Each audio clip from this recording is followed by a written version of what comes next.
Menteri Besar Kedah yang dikenali sebagai Menteri Besar Lato-Lato buka mulut sahaja menfitnah.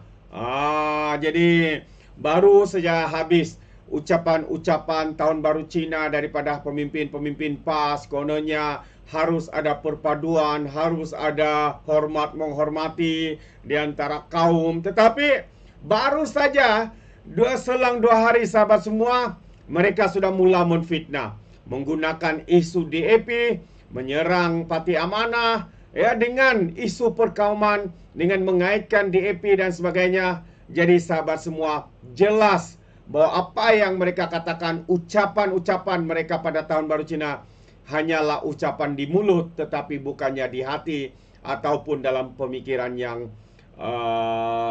rasional.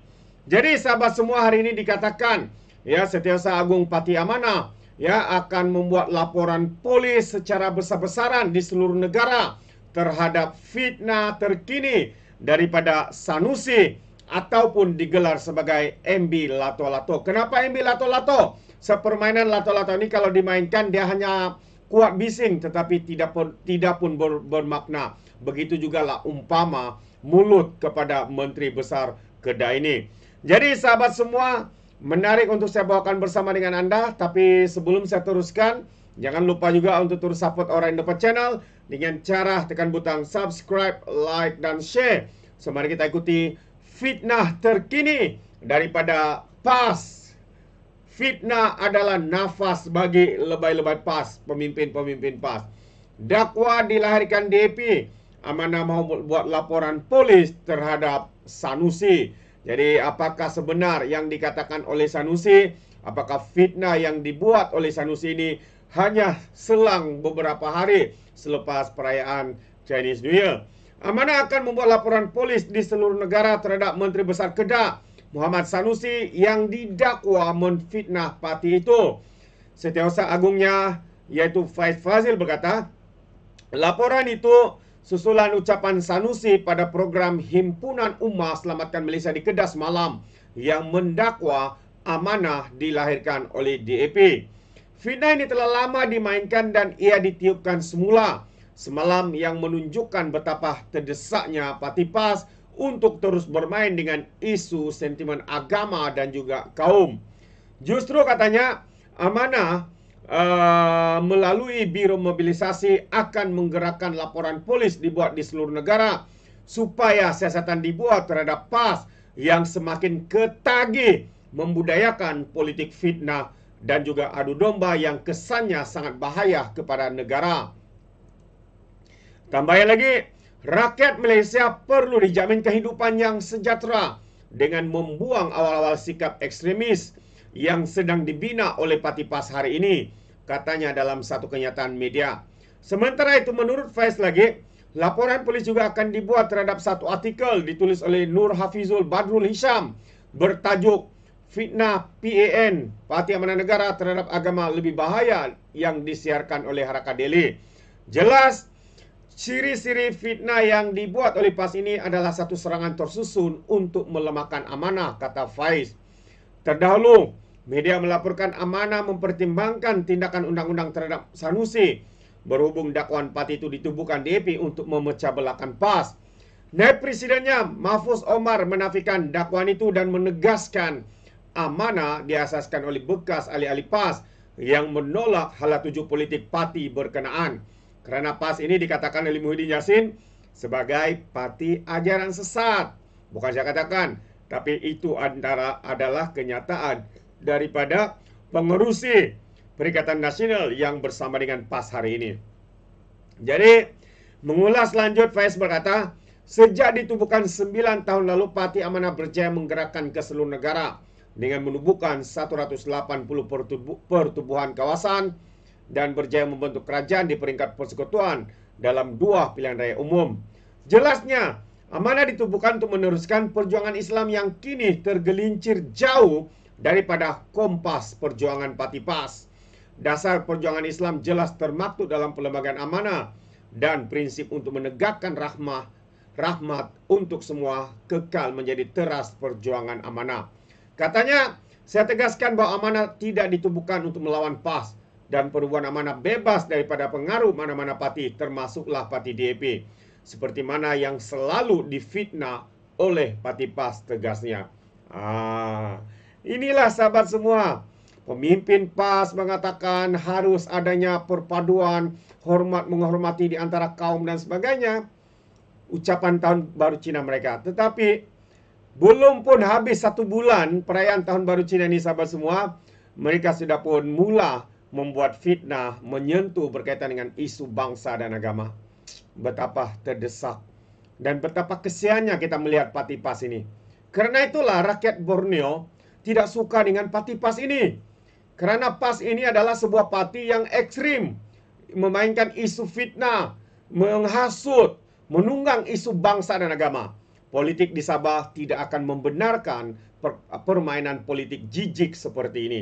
Permainan politik yang menunggang isu bangsa dan agama tidak akan mendapat tempat di Sabah khususnya. Karena itu, rakyat Sabah dan Borneo menolak secara total PAS, Bersatu, Perikatan Nasional, dan sekutu-sekutu mereka. Tidak kira sekiranya mereka mau bersama dengan kerajaan yang ada di Sabah ataupun Sarawak, rakyat pastinya akan menolak mereka bersama. Sekiranya mereka bersendirian, terimalah bahwa mereka bakal kehilangan deposit. Karena rakyat akan menolak secara total parti yang ekstrim, parti yang sesat seperti mana yang dinyatakan oleh Muhyiddin Yassin. Jadi apa pandangan Anda sahabat semua? Alright, untuk perkara kedua, akhirnya Presiden MCA mengaku bahwa parti mereka telah pun ditolak oleh masyarakat Cina. Katanya terlalu awal mau anggap pengundi Cina kembali sokong MCA. Betul. MCA dan masyarakat Cina telah pun membuat keputusan tidak akan menyokong parti MCA ini. Ya, karena kita lihat perjuangan mereka jauh tersasar. Ya, mereka hari ini dalam kerajaan pun asik menyerang kerajaan, asik menyerang DAP, asik menyerang Perdana Menteri kita. Seumpama mereka ini menjadi juru cakap kepada PAS dan juga Bersatu Perikatan Nasional. Jadi soalnya kenapa mereka masih berada dalam kerajaan ini? Jika itu yang haluan yang mereka buat, apa tak mungkin lebih baik ya? Mungkin amat baik kalau mereka ini keluar daripada kerajaan ini dan bersama-sama dengan Perikatan Nasional PAS. Mungkin karena mereka takut, karena PAS ini pun sudah ditolak oleh rakyat. Begitu juga dengan MCA. Ya, begitu dengan MIC. Jadi mereka tiada pilihan.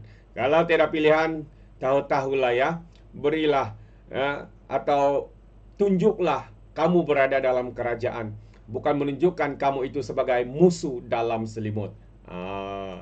Jadi mari kita lihat sebentar kenyataan daripada Presiden MCA ini. Wee Ka Siong percaya, katanya masih terlalu awal untuk menentukan sama ada pengundi Cina akan kembali menyokong mereka. Walaupun selepas lebih 2 tahun berlalunya pilihan raya umum. Benar. Kamu sendiri tahu bahwa MC ini sudah ditolak secara total. Kalau di Sabah sudah kena tolak. Kalau di Pulau Pinang pun kena tolak. Begitu juga di Selangor. Jadi dia menegaskan bahwa lengsi politik telah berubah dengan pembentukan kerajaan perpaduan menjadikan perbandingan langsung dengan pilihan raya lalu menjadi sukar katanya. Jadi kita tidak boleh mengamalkan pemikiran bersebelah. Kerajaan memerlukan masa untuk mentadbir dan landscape politik telah berubah. Kini kerajaan perpaduan tidak seperti dulu. Rakyat juga memerlukan masa katanya. Perubahan tidak berlaku dalam sekelip mata. Kita tidak boleh tergesa-gesa dengan proses katanya dalam satu wawancara media baru-baru ini, lapor China Press. Jadi benar, kamu sendiri faham kamu punya parti sudah ditolak oleh masyarakat Cina. Kamu dalam kerajaan tetapi seakan-akan kamu ini menjadi seperti suara kepada PAS, suara kepada Bersatu, Perikatan Nasional. Tidak habis-habis menyerang kerajaan, tidak habis-habis menyerang kepimpinan, pemimpin-pemimpin, menteri-menteri yang ada dalam kerajaan perpaduan hari ini. Kalau bukan kamu itu adalah musuh dalam selimut, kamu siapa? Siapa kamu sebenarnya? Ya, adakah kamu menjadi liability kepada kerajaan hari ini? Adakah kamu menunggu masa untuk mencucuk kerajaan hari ini, untuk menjatuhkan kerajaan hari ini? Jadi tunjukkanlah diri kamu sebenar. Jangan menjadi pengecut.